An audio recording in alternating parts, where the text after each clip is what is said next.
رحم اللہ من قرأ الفاتحہ. بسم اللہ الرحمن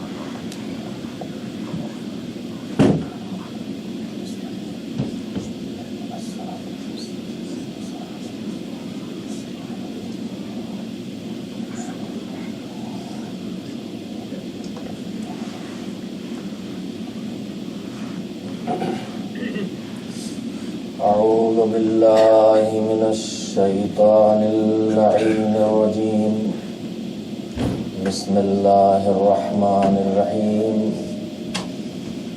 الحمد للہ رب العالمین والعاقبۃ للمتقین والجنۃ للمؤمنین والنار للملحدین. والصلاة والسلام على سيد الأنبياء والمرسلين سيدنا ونبينا وشفيعنا أبي القاسم محمد اللهم صل على محمد وآل محمد وآله الطيبين الطاهرين المعصومين المظلومين واللعنة الدائمة الباقية على أعدائهم أجمعين من الآن إلى يوم الدين. أما بعد فقد قال الله سبحانه وتعالى في كتابه المبين وهو أصدق الصادقين وقوله الحق. بسم اللہ الرحمن الرحیم. اهدنا الصراط المستقیم صراط الذین انعمت علیہم غیر المغضوب علیہم ولا الضالین. صلوات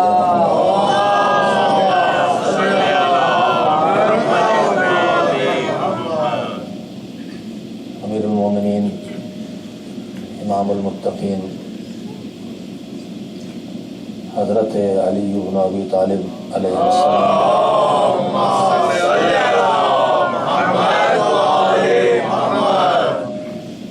کی شہادت کی ان تاریخوں میں آپ حضرات کی خدمت میں مولا کے تذکروں کے طفیل میں جو باتیں عرض کرنا ہے، جس میں مولا کے حیات و سیرت کے وہ تذکرے ہو سکیں جن سے ہم اپنی زندگی میں اس نتیجے کو پا سکیں پروردگار عالم نے جس مقصد سے ان عظیم ہستیوں کو اس دنیا میں بھیجا تھا اور اس زمین پر بھیجا تھا. لوگوں کو حیرت اس پر ہوتی ہے جب معراج کی بات آتی ہے تو لوگوں کو حیرت اس پر ہوتی ہے کہ یہ فرش والے عرش پہ کیسے گئے، جبکہ انہیں حیرت اس پر ہونا چاہیے کہ یہ عرش والے تھے فرش پر کیوں آئے. یہ عرش والے فرش پر اسی لیے آئے تھے کہ ہم فرش نشینوں کو اللہ کی رضا تک پہنچا سکیں، ہماری ہدایت کر سکیں، ہماری رہنمائی کریں اور ہم کو صراط مستقیم پہ چلا کے منزل نجات تک پہنچا دیں. معصومین علیہ السلام کی زندگی کا مقصد یہی تھا کہ اپنی امت کو بہکائے سے بچائیں، انہیں صراط مستقیم پہچانوائیں، انہیں صراط مستقیم تک پہنچائیں اور پھر انہیں صراط مستقیم پر چلائیں اور صراط مستقیم پر چلا کے انہیں منزل نجات تک پہنچا دیں. انہوں نے ساری قربانیاں اسی لیے دی تھی، سارے مصائب اسی لیے برداشت کیے تھے، ساری مشکلات کا سامنا انہوں نے اسی لیے کیا تھا۔ میں نے آپ حضرات کی خدمت میں ان 4 شبوں میں اسی عنوان کو پیش نظر رکھا ہے، اور گفتگو کے لیے قرآن کریم کی آیات میں سے اور قرآن کریم کے سوروں میں سے اس آیت اور اس سورے کا انتخاب کیا ہے جو ہماری روزمرہ کی زندگی سے کا ایک حصہ ہے۔ سورہ حمد کی آخری آیات ہیں، جس سورے کو ہم روزانہ اپنی نمازوں میں کم از کم 10 مرتبہ دہراتے ہیں، یعنی دعا کے یہ فقرے ہماری زبان پر کم سے کم ہر نماز میں 2 مرتبہ تو آتے ہی ہیں، اور اگر 5 نمازیں انسان پڑھتا ہے، صبح کی، ظہر کی، مغرب کی، ظہر کی، عصر کی، مغرب کی، عشاء کی، تو اس طرح سے 10 بار دہراتا ہے اس جملے کو۔ لہذا میں نے سوچا کہ اسے موضوع گفتگو قرار دے کے، عنوان کلام قرار دے کے کچھ تذکرے آپ حضرات کی خدمت میں کیے جائیں۔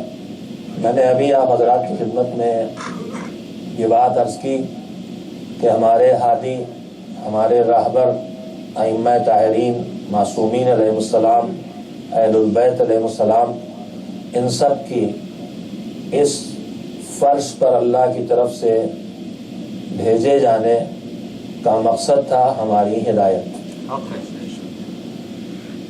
انہوں نے اس راہ میں جو کوششیں کی ہیں ان کو بھی ہمیں دیکھنا چاہیے، اور جو ہمیں ہدایتیں دی ہیں ان کو بھی ہمیں سمجھنا چاہیے۔ آج کی گفتگو براہ راست مولائے کائنات کی شخصیت کے بارے میں شاید نہ پہنچ سکے، اس گفتگو کی ابتدا کو آپ کے سامنے رکھنا ضروری ہے۔ میرے عزیزوں، 3 لفظ ہیں جن لفظوں سے ہم واقف ہیں۔ ہم سب جو یہ دعا کرتے ہیں، پروردگار ہمیں سیدھے راستے کی ہدایت فرما، سیدھے راستے پہ چلاتا رہے۔ سیدھا راستہ کن کا راستہ ہے؟ ان کا راستہ کہ جن پر تو نے اپنی نعمتیں نازل کی ہیں، ان کا راستہ نہیں کہ جن پر تیرا غضب نازل ہوا، اور ان کا راستہ نہیں کہ جو بہک گئے اور گمراہ ہو گئے۔ اس کا مطلب راستے چاہے جتنے ہوں، لیکن راستے جن سے جڑے ہوئے ہیں وہ 3 طرح کے لوگ ہیں۔ ایک وہ جن پر اللہ کی نعمتیں نازل ہوئی ہیں، اور وہ لوگ ہیں جن کے اوپر اللہ کا غضب نازل ہوا ہے، اور وہ لوگ ہیں جو گمراہ ہو گئے۔ ہمیں ان کا راستہ چاہیے۔ اگر آپ غور کریں تو یہاں پر لفظ آیا ہے راستہ، صراط الذین انعمت علیہم، ان کا راستہ جن لوگوں پر تیری نعمتیں نازل ہوئیں۔ اس کا مطلب راستہ ایک ہے، راہبر کئی ہے۔ جن پر نعمتیں نازل ہوئیں، اس کا مطلب وہ ایک سے زیادہ ہے، لیکن صراط راستہ ایک ہے، راستہ ایک ہے، راہبر زیادہ ہے۔ راستے کا لفظ خود بتاتا ہے کہ راستہ کسی کا ہدف نہیں ہوتا، راستہ کسی کی منزل نہیں ہوتی۔ یہ راستہ خود کہتا ہے کہ راستہ ہے تو کوئی منزل ہوگی، راستہ ہے تو کوئی نشانہ اور ٹھکانہ ہوگا۔ راستے کا لفظ خود ہمیں یہ بات بتا رہا ہے۔ تو اب 3 چیزیں ہمارے سامنے آئیں۔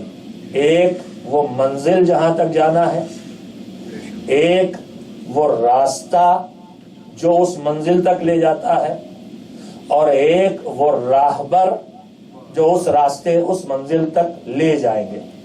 میرے عزیزوں، یہ 3 بنیادی چیزیں ہیں کہ جن کے بغیر آدمی نجات تک اپنے آپ کو نہیں پہنچا سکتا۔ منزل نجات تک پہنچنا ہے تو اس کے لیے ایک چاہیے راستہ، بغیر راستے کے آدمی منزل تک نہیں پہنچ سکتا۔ اس کے بعد صرف راستے کا ہونا کافی نہیں ہے، قرآن کریم یہ کہہ رہا ہے کہ راستے کے ساتھ ساتھ منزل تک پہنچنے کے لیے راہبر کا ہونا بھی ضروری ہے۔ خالی راستے کی موجودگی کافی نہیں، سورہ حم کی آیت صاف صاف بتا رہی ہے اگر صرف راستہ کافی ہوتا تو دعا یہیں پہ رک جاتی۔ صراط الذین انعمت علیہم کی ضرورت نہیں ہوتی، اہدنا الصراط المستقیم، پروردگار ہمیں سیدھے راستے کی ہدایت عطا فرما۔ لیکن اس کے بعد یہ کہا جانا کہ صراط الذین انعمت علیہم، قرآن مجید یہ بتا رہا ہے کہ خالی راستہ کافی نہیں ہے بلکہ اس راستے کے پر لے جانے کے لیے راہبر بھی ضروری ہے۔ اور یہیں پر قرآن کریم کی اگلی آیت توجہ دے، میں صرف ایک ایک جملے میں ایک ایک بات کو کہہ رہا ہوں، قرآن کریم یہاں پہ بھی نہیں رکتا بلکہ اس سے آگے جاتا ہے۔ صراط الذین انعمت علیہم، ان کا راستہ جن پر تیری نعمتیں نازل ہوئی ہیں، غیر المغضوب علیہم، ان کا راستہ نہیں کہ جن پر تیرا غضب نازل ہوا، ان کا راستہ نہیں کہ جو گمراہ ہو گئے۔ مالک سے اس بات کے کہنے کی ضرورت کیا ہے؟ راستہ کن کا ہے؟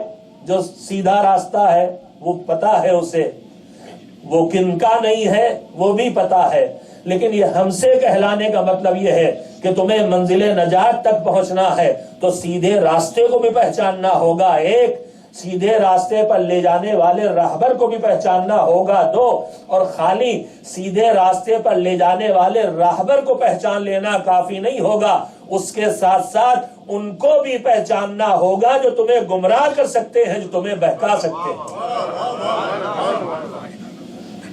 جو ہمیں دوہری ذمہ داری ہمارے اوپر دیکھیے، جو بہت باریک سا فرق ہے، میں بہت وضاحت سے بات نہیں کہہ سکتا، لیکن اہل بیت علیہم السلام سے محبت کرنے والوں کی دو قسمیں ہیں۔ پوری زمین پر صرف ہم اور آپ شیعان آل محمد علیہ السلام اہل بیت سے محبت نہیں کرتے، ہمارے علاوہ بھی اس دنیا میں اور بھی محبت کرنے والے، لیکن ان محبت کرنے والوں میں اور ہم محبت کرنے والوں میں فرق کیا ہے؟ فرق یہ ہے کہ ہم اہل بیت کو بھی پہچانتے ہیں جو راہ مستقیم پہ لے جانے والے، اور ہم انہیں بھی پہچانتے ہیں جو اہل بیت کے مقابلے میں آ کے گمراہی کا راہ نکال رہے تھے، لیکن دوسرے محبت کرنے والے وہ ہیں کہ جو اہل بیت کو پہچانتے تو ہیں مگر اس کے ساتھ ساتھ ان گمراہ کرنے والوں کو نہیں پہچانتے ہیں، ان کے دلوں میں ان کی محبت بھی ہے، ان کی محبت بھی ہے، نتیجہ یہ ہے کہ وہ اہل بیت کی ہدایت سے فائدہ نہیں اٹھا سکتے۔ اس کا مطلب یہ ہوا کہ اہل بیت کی ہدایت سے فائدہ اٹھانے کے لیے خالی اہل بیت کو پہچاننا کافی نہیں ہے، اس کے ساتھ ساتھ ان گمراہ کرنے والوں کو پہچاننا بھی ضروری ہے۔ ایک صلوات بھیجے محمد و آل محمد۔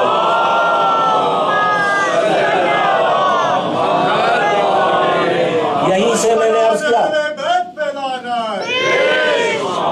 میں نے یہی سینس کیا کہ بہت وضاحت سے نہیں کہہ سکوں گا، لیکن میں پھر بھی اپنے بزرگوں سے، ان جوانوں سے جو اپنی اگلی نسلوں کو تربیت کر رہے ہیں، ان سے کہنا چاہوں گا کہ قرآن کریم میں صرف آدم کی ہدایت کا تذکرہ نہیں ہے، جتنا ہدایت آدم کا تذکرہ ہے، جتنا ہدایت نوح و ابراہیم کا تذکرہ ہے کہ انہوں نے کیسے کار ہدایت انجام دیا، شاید اس سے زیادہ نہیں تو اس سے کم شیطان کا تذکرہ نہیں ہے۔ اس کا مطلب راہ ہدایت پر چلنے کے لیے ہادی کا پہچاننا بھی ضروری ہے اور گمراہ کرنے والوں کا پہچاننا بھی ضروری ہے۔ ہمارے درمیان کبھی کبھی یہ بحث ہوتی ہے کہ کیا ضرورت ہے، بس ہم نے محمد و آل محمد علیہ السلام کی معرفت حاصل کر لی، اب اس کے بعد تاریخ میں جا کے ان دشمنوں کو دیکھیں اور کیا کیا ہوا یہ سب سمجھیں اور ان کے دشمنوں کو بھی پہچانیں، کیا ضرورت ہے؟ میرے عزیزوں، میں یہ نہیں کہہ رہا ہوں کہ ہم بد زبانی کریں، میں یہ نہیں کہہ رہا ہوں کہ ہم بد اخلاقی کا زبانوں سے اظہار کریں، لیکن ہماری ذمہ داریوں میں ہے کہ اگر اہل بیت کو پہچاننا چاہتے ہیں تو اہل بیت کی معرفت سے ہدایت کے ذریعے نجات کی منزل تک پہنچنے کے لیے گمراہ کن افراد کو بھی ہمیشہ پہچاننا ضروری ہے۔ یہ آیت ہم سے کہہ رہی ہے۔ یہ ایک بنیادی بات تھی، اور اس کے بعد جو وقت ہے اس میں جو آج بنیادی باتیں تمہیدی گفتگو میں آپ کی خدمت میں کرنا چاہتا ہوں، میں نے 3 عناصر کا تذکرہ کیا ہے۔ ایک وہ منزل نجات جہاں تک ہم سب کو جانا، اس منزل نجات تک جانے کے لیے ایک راستہ چاہیے، اور اس راستے پر چلانے کے لیے اور بہکنے سے بچانے کے لیے راہبر چاہیے۔ لیکن کیا صرف ان عناصر سے ہم منزل نجات تک پہنچ جائیں گے؟ اگر ہم نے راستہ پہچان لیا، اگر ہم نے راہبر کو پہچان لیا تو ہم منزل نجات تک پہنچ جائیں گے؟ نہیں، بالکل فطری سی بات ہے۔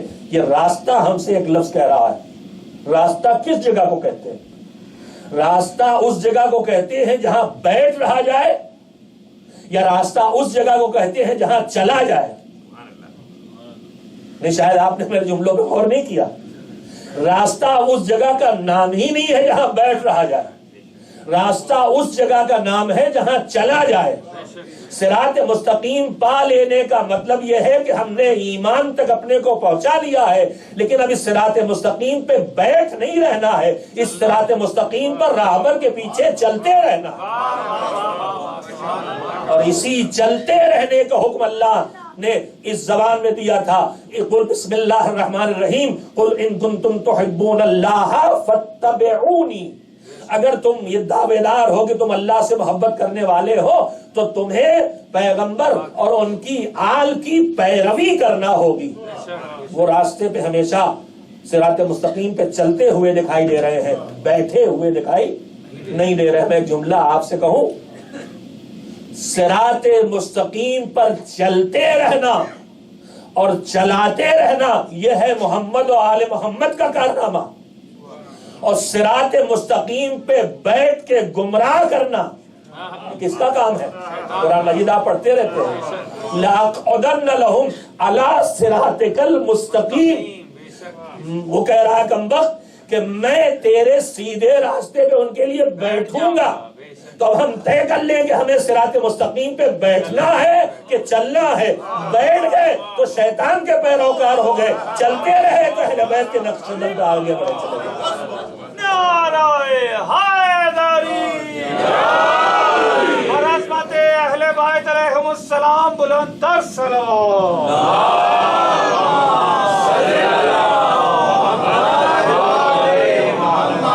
یہ 4 عناصر ہوئے۔ منزل نجات 1، منزل نجات تک لے جانے والا راستہ 2، منزل نجات تک لے جانے والا راہبر 3، اور اس راستے پر صرف چلنا بھی نہیں، راہبر کے پیچھے چلنا۔ راستے پہ تو لوگ بہت چلتے ہیں، آپ گاڑی چلاتے رہیے، نہ آپ خود راستہ جانے نہ کوئی جانے، جو جانتا ہے وہ بتانے والا آپ کا، تو چلاتے رہیے، گھوم پھر کے پھر وہیں واپس آ جائیں گے۔ تو راہبر کا ہونا بھی ضروری ہے اور راہبر کے پیچھے چلنا بھی ضروری ہے۔ بس اب جتنا سے وقت بچا ہے اس میں اس بات کو ذہن نشین کرنے کے لیے میں قرآن مجید کی بیان کی ہوئی تاریخ کے سہارے آپ کی خدمت میں بقیہ حصوں کو رکھوں۔ ایک صلوات بھیجیں محمد و آل محمد۔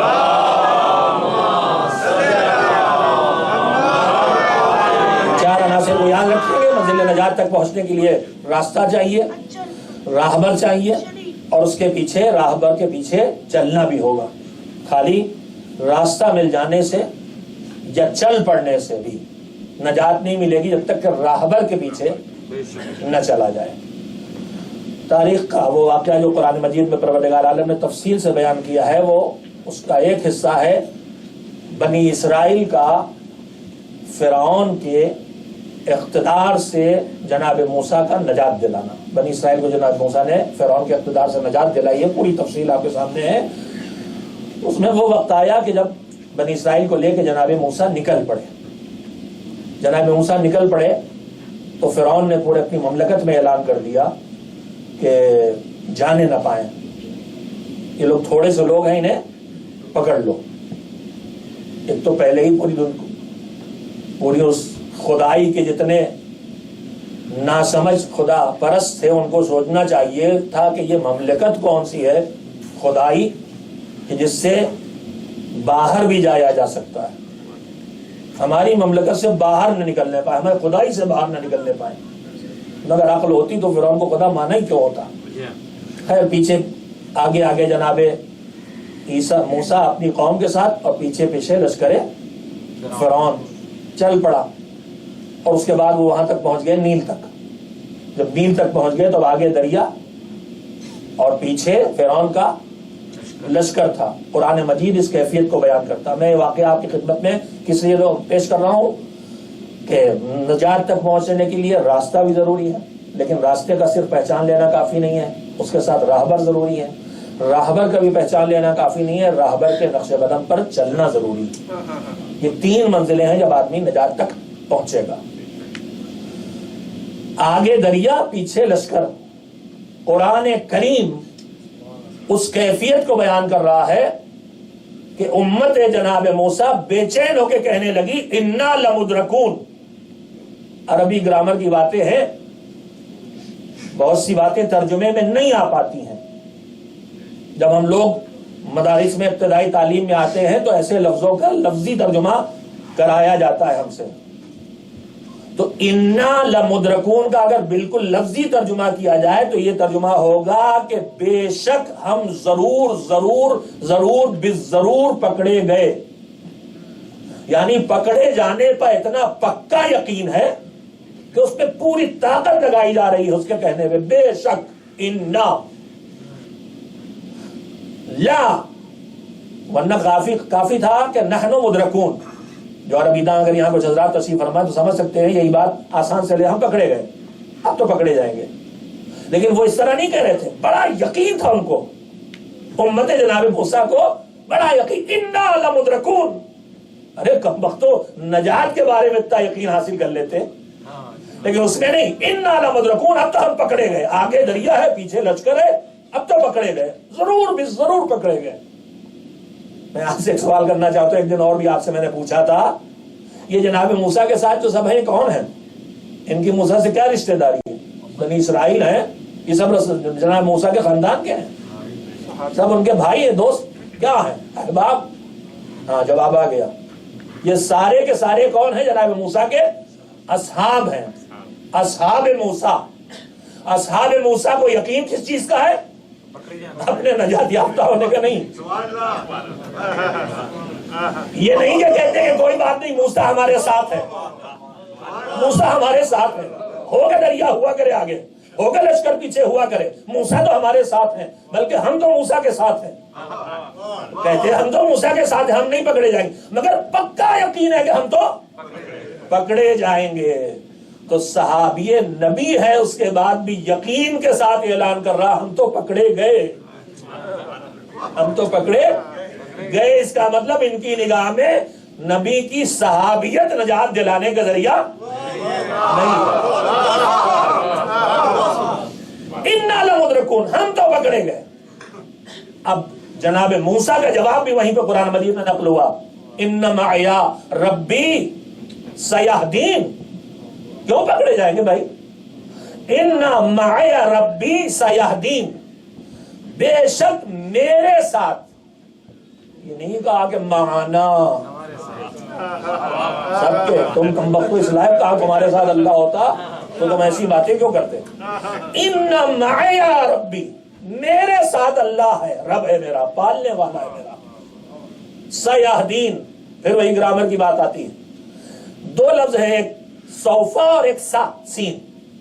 سوفا تھوڑا وہ مستقبل، وہ فیوچر جو تھوڑی دیر میں آنے والا ہو، اور سین کے ذریعے اس مستقبل کی بات ہوتی ہے جو فوراً آنے والا ہو. یہ نبوت ہے جو کہہ رہی ہے کہ مجھے ذرہ برابر بھی شبہ نہیں ہے، میرے ساتھ میرا رب ہے جو بس ابھی مجھے راستہ دے گا، فوراً راستہ دے گا. ان معی ربی، بے شک میرے ساتھ میرا رب ہے، سیہدین، فوراً راستہ دے گا. جناب موسیٰ نے یہ جملہ کہا اور اس کے بعد وہ پوری تاریخ آپ کے سامنے ہے. جزیات کے بیان میں ذہن سے اصلی بات نہ نکلے کہ نجات کے لیے کیا کیا ضروری ہے. منزل نجات 1، راستہ 2، راہبر 3، راہبر کے نقش قدم پر چلنا 4. نجات تک پہنچنے کے 3 عناصر ہیں. جناب موسیٰ پر حکم خدا ہوا، وہی آئی، حکم خدا ہوا کہ راستہ بنائیے. آپ کیسے راستہ بنا؟ سنی ہوئی باتیں ہیں جو یاد دلا رہا ہوں آپ کو. حکم ہوا، جناب موسیٰ سے کہا گیا کہ تم عصا مارو اس پانی پہ عصا پڑا، پھٹ گیا، 2 حصوں میں تقسیم ہو گیا۔ میں پھر ایک جملہ یہیں پہ آپ سے کہنا چاہوں گا، نہیں رک سکتا۔ یہ جناب موسیٰ ہیں، ان کی عظمت سے کوئی انکار نہیں، صاحب اولو العزم پیغمبروں میں ہیں، ان کی عظمت سے کوئی انکار نہیں، مگر موسیٰ زمین پر کھڑے ہیں اور دریا کو 2 حصوں میں تقسیم کرنا ہے تو عصا کا سہارا لینا پڑا۔ میرا پیغمبر وہ ہے جو زمین پہ کھڑا ہے اور آسمان میرے چاند کو 2 تقسیم کرتا ہے، تو ایک انگلی کے اشارے سے تقسیم کرتا ہے۔ دریا 2 حصوں میں تقسیم ہو گیا۔ دریا کس چیز کا نام ہے؟ پانی کا مزاج بہنا ہے کہ ٹھہرا رہنا ہے؟ پانی کا مزاج بہنا ہے، دریا کا مزاج بہنا ہے، پانی بہتا ہے۔ پانی جمود کی شکل، اس میں پتھر کی طرح نہیں ہے جو اپنی جگہ پہ رکا رہے۔ پانی کو جتنی جگہ ملے گی اتنا پانی پھیلے گا، اتنا پانی رواں ہوگا۔ پانی کا مزاج روانی ہے، پانی کا مزاج بہاؤ ہے، پانی کا مزاج بہنا ہے۔ ایک صلوات بھیجے محمد علیہ۔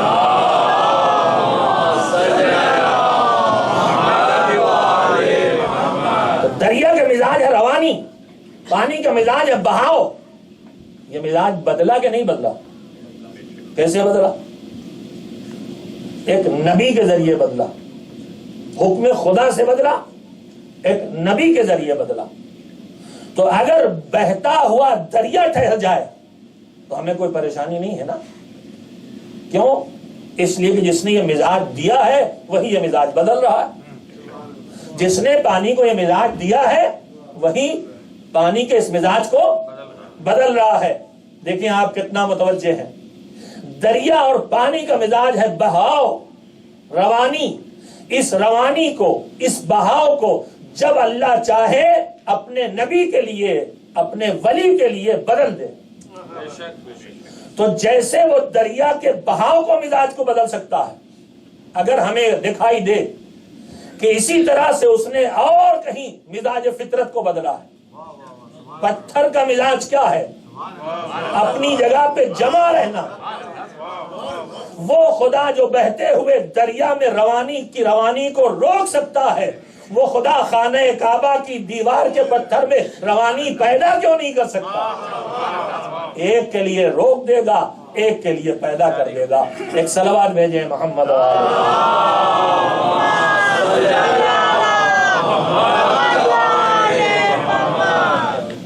راستہ بن گیا۔ جناب موسیٰ نے کہا چلو،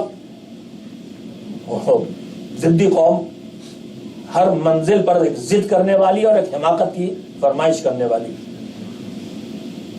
ابھی تو جان پہ بنی تھی، وہ کہہ رہے تھے کہ ہم پکڑے جائیں گے۔ اب جو راستہ بن گیا تو نخرے شروع ہو گیا۔ کہا ہم ہیں 12 قبیلے،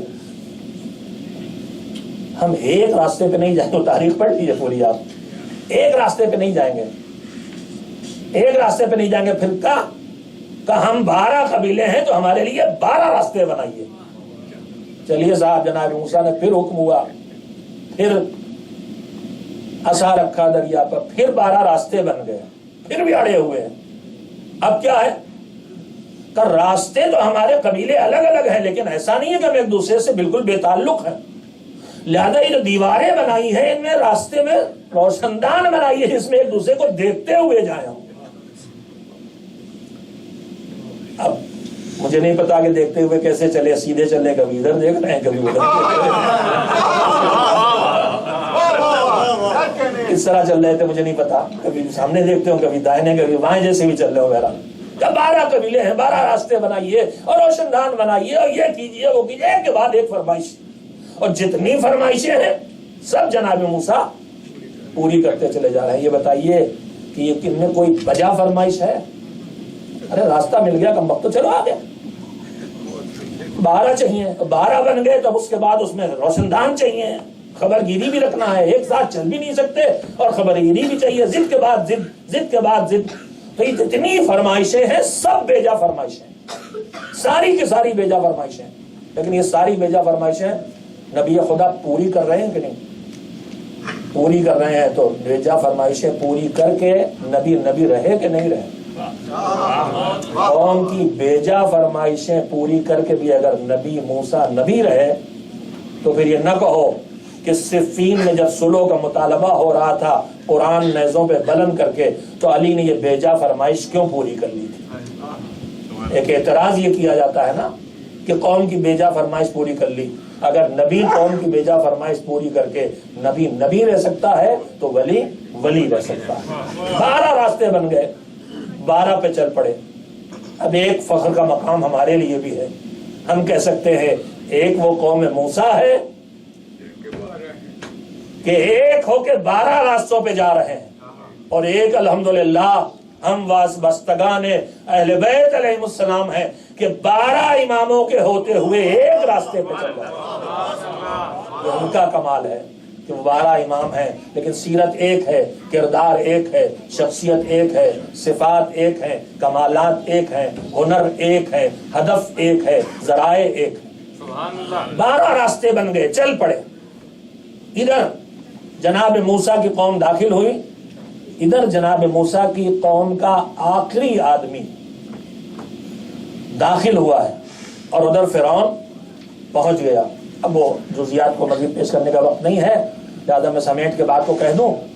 رک گیا, گھوڑا اس کا خدائی اس کی ایک گھوڑے کے حوالے ہو گئی. گھوڑا پانی میں اترنے پہ راستہ بنا ہے, پھر وہ اترنے پہ تیار نہیں ہے. ہاں, ایک باریکی کی طرف اور آپ کی توجہ ضروری. جب یہ 12 راستے بن گئے تو جناب موسیٰ نے جناب ہارون سے کہا کہ تم سب سے آگے چلو. وسیع ہے جناب موسیٰ, جناب ہارون کا تم سب سے آگے چلو. تو سب سے آگے فرعون, سب سے آگے جناب ہارون, ان کے پیچھے پھر جناب موسیٰ کی پوری قوم, اور ان کے پیچھے جناب موسیٰ, اور اس کے بعد آیا فرعون. فرعون گھوڑا راضی نہیں, حکم خدا سے جناب جبریل ایک گھوڑے پہ سوار ہو کے سامنے آئے, جو روایات بتاتی, تفسیری روایات. اس کو دیکھ کے گھوڑا مطمئن ہوا کہ چلو ہمارا جیسا جانور آگے جا رہا تو ہم بھی چل پڑے. اب صورتحال یہ ہے کہ ادھر جناب موسیٰ کی قوم کا آخری آدمی دریا سے نکل رہا تھا, اور ادھر لشکر فرعون کا آخری آدمی دریا میں داخل ہو رہا تھا. جناب موسیٰ کی قوم کا آخری آدمی دریا سے نکل رہا تھا, اور جناب موسیٰ جناب فرعون کی قوم اور فرعون کے لشکر کا آخری آدمی دریا میں داخل ہو رہا تھا. قرآن کریم پھر اس کیفیت کو بیان کرتا ہے, فَغَشِيَهُمْ مِنَ الْيَمِّ مَا غَشِيَهُمْ. سمندر کی طوفانی لہروں نے ان کو پوری طرح سے چھا لیا, ان کو ڈبو دیا. سب کے سب ڈوب گئے, سب کے سب ڈوب گئے. پوری قوم موسیٰ نکل گئی اور پورا لشکر فرعون ڈوب گیا. فَغَشِيَهُمْ مِنَ الْيَمِّ مَا غَشِيَهُمْ. پوری طرح سے سب کے سب ڈوب گئے, کوئی ایک ان میں سے بچا نہیں. موسیٰ کی قوم میں سے کوئی ایک ڈوبا نہیں, اور فرعون کی قوم میں سے کوئی ایک بچا نہیں. عزیزو, راستہ تو وہی ایک ہے, اسی راستے پر قوم موسیٰ بھی چلی, اسی راستے پر قوم فرعون بھی چلی, مگر ایک ڈوب گیا, ایک بچ گیا. فاصلہ کیا ہے؟ فاصلہ خالی اتنا ہے کہ قوم موسیٰ اللہ کے بنائے ہوئے راہبر کے پیچھے چل رہی تھی. ایک صلوات بھیجے محمد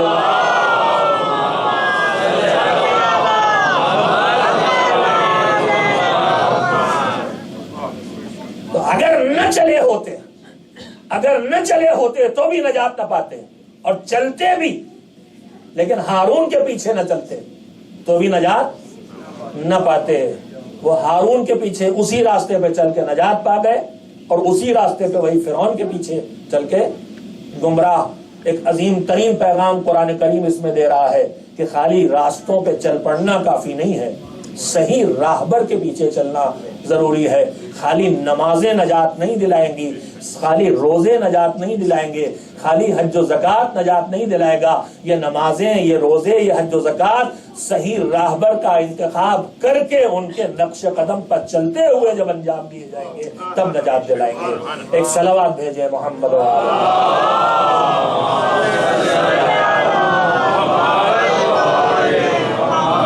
ایک اور اس سے بہتر صلوات بھیجیں.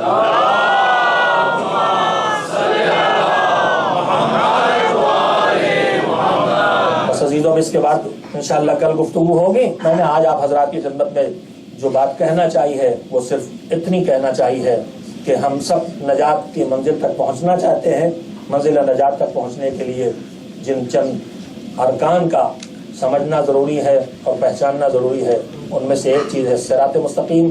ہمیں معلوم ہو سیدھا راستہ کیا ہے, یعنی دین کو پہچانیں, اصول دین کو سمجھیں, عقائد کو سمجھیں, اور اس کے بعد احکام خدا کو بھی معرفت حاصل کریں, اخلاقیات اسلامی کی بھی معرفت حاصل کریں. یہ ساری چیزیں مل کے صراط مستقیم ہیں. دین کے 3 حصے ہیں. بس میں جو چند منٹ باقی ہے اس میں سے بات کو ختم کر رہا ہوں. دین کے کل مجموعی طور پر پورا دین یعنی یہ صراط مستقیم, اس کے 3 ارکان ہیں. صراط مستقیم اللہ کا وہ دین ہے جس کے 3 ارکان ہیں. ایک اصول دین ہے, اس کے بعد دوسرے فروع دین ہے, پھر تیسرے اخلاقیات اسلامی ہیں. یہ تینوں ایک دوسرے سے جڑے ہوئے ہیں.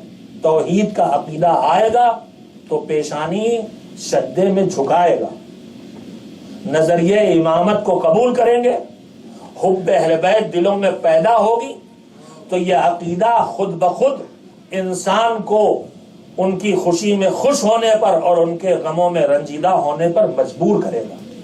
عقیدہ انسانی زندگی سے الگ نہیں ہو سکتا کہ آدمی مانتا تو کچھ ہو اور عملی زندگی میں اس کے کچھ اور دکھائی دے. جس چیز کا یقین ہوگا, بھروسہ ہوگا, ایمان ہوگا, اعتراف ہوگا, اعتماد ہوگا, وہ عملی شکل میں ظاہر ہوگا. اصول اور فروع کا یہی رشتہ, اسی لیے 2 لفظ استعمال کیے گئے ہیں کہ جڑیں ہوں گی تو شاخیں دکھائی دیں گی. شاخیں دکھائی دیں گی اس کا مطلب جڑیں موجود ہیں. یہ ایک بالکل فطری سی چیز ہے. ایک تیسری چیز جو اس صراط مستقیم میں جڑی ہوئی ہے وہ خالی چند اعمال کا انجام دے لینا نہیں ہے, بلکہ اس کے ساتھ ساتھ ان اسلامی اخلاقیات کا اپنانا بھی ہے کہ جو صراط مستقیم کا ایک حصہ ہیں. ان تینوں چیزوں کو پہچاننا یہ ہماری پہلی ذمہ داری. اسلام کے عقائد کیا ہیں, اسلام ہم سے کن ذمہ داریوں کو ادا کرنے کے لیے کہہ رہا ہے اور ہم سے کن اخلاقیات کو اپنانے کے لیے کہہ رہا ہے. اس کے بعد ان عقائد کو اپنا کے ہم ان راہبروں تک پہنچیں گے کہ جن راہبروں کے ذریعے ہمیں اپنی عملی اور اخلاقی زندگی کے نمونے قدم قدم پر ملیں گے. اور انہی سے وابستگی کا حکم ہمیں پیغمبر گرامی نے بھی دیا ہے اور پروردگار عالم نے دیا ہے.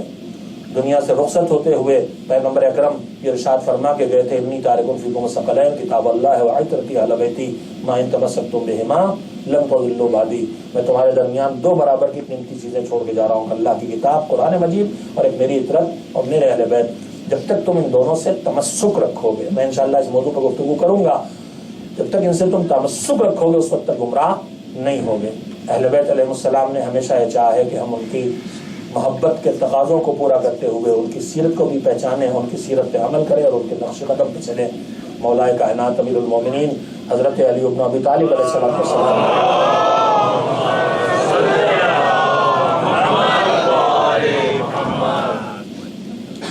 زندگی کے آخری لمحات میں سر پہ ضربت لگنے کے بعد سے لے کر وقت شہادت تک مولا نے جو بار بار وصیتیں کی ہیں ان وصیتوں پہ نظر ڈالیے, ان وصیتوں پہ نظر ڈالیے تو مولا نے مسلسل اپنے کبھی گھر والوں کو, کبھی اولاد کو, کبھی چاہنے والوں کو, کبھی اصحاب کو مسلسل جن باتوں کی طرف متوجہ کیا ہے اس کا خلاصہ یہی ہے کہ باعمل مسلمان بنو, صاحب تقوی, صاحب مومن بنو, ایمان کے ساتھ تقوی اختیار کرو, قرآن تمہارے ہاتھوں سے نہ نکلنے پائے, پڑوسیوں کے ساتھ اچھا برتاؤ ہو, نماز تم بھولو نہیں, روزہ تمہارے درمیان معدوم نہ ہونے پائے، اللہ کے گھر کو اکیلا نہ چھوڑو۔ ان وصیتوں پہ نظر ڈالیں، ان میں جملہ جملہ انسانی زندگی کی لیے رہنمائی کا ذریعہ ہے۔ وہ کون سی تاریخ تھی؟ وہ یہی تاریخ تھی جس کی شب شروع ہونے والی ہے۔ 19 رمضان کی صبح وہ صبح تھی جس میں یہ صرف زہرا کے لاڈلے اور لاڈلیاں یتیم نہیں ہوئے ہیں، بلکہ یہ کائنات یتیم ہو گئی ہے۔ روایات مولا علی کی زندگی کا ایک حصہ یہ بھی بیان کرتی ہیں کہ مولا زندگی کے آخری ایام میں آپ نے طریقہ کار اپنایا تھا کہ روزانہ اپنے کسی ایک بیٹی یا ایک بیٹی کے گھر میں افطار کرتے تھے۔ 19 کی شب افطار کی باری چہتی بیٹی حضرت ام کلثوم کے گھر کی ہے۔ مولا علی افطار کے لیے بیٹی کے گھر پہنچے، بیٹی نے لا کے کچھ نہیں رکھا ہے، جو کی روٹی کے ساتھ دودھ کے ساتھ نمک رکھ دیا ہے۔ علی نے ایک مرتبہ نگاہیں اٹھا کے اپنی بیٹی کو دیکھا،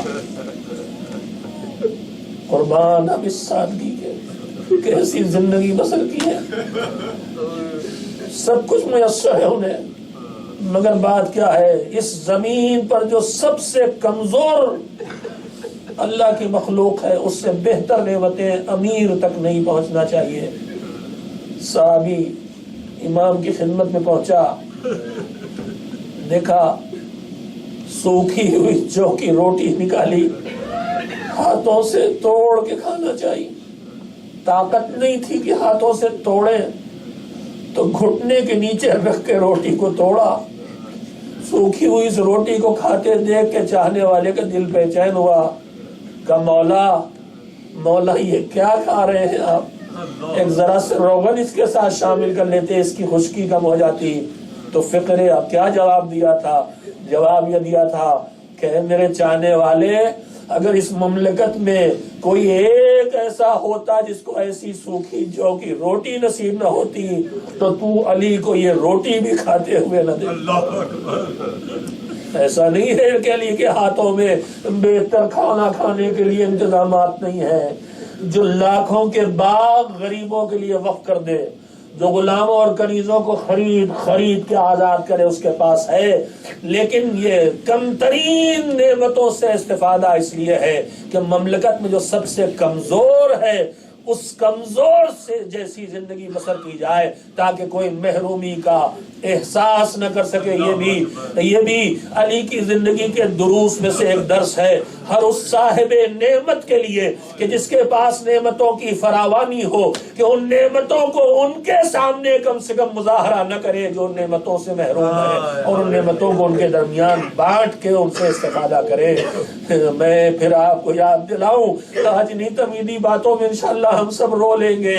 مولا علی کے لخت جگر ہے امام حسن علیہ السلام، آپ کو اپنے جد سے، اپنے نانا سے سخاوت کا وہ پہلو ملا ہے کہ جو ہر ایک پہ آیا ہے۔ گھر میں ہر وقت بھوکوں کے لیے دسترخوان بچھا رہتا ہے، کھانے والے آتے جاتے رہتے ہیں، کھانا ملتا رہتا ہے، امام خود کھڑے ہو کے کھانے والوں کو کھانا کھلاتے ہیں۔ ایک مرتبہ امام نے دیکھا ایک شخص کھانا کھا رہا ہے، لقمے توڑ کے دہن میں رکھتا ہے، اور درمیان میں کبھی کبھی تھوڑا تھوڑا کھانا بچا کے رکھ لیتا ہے۔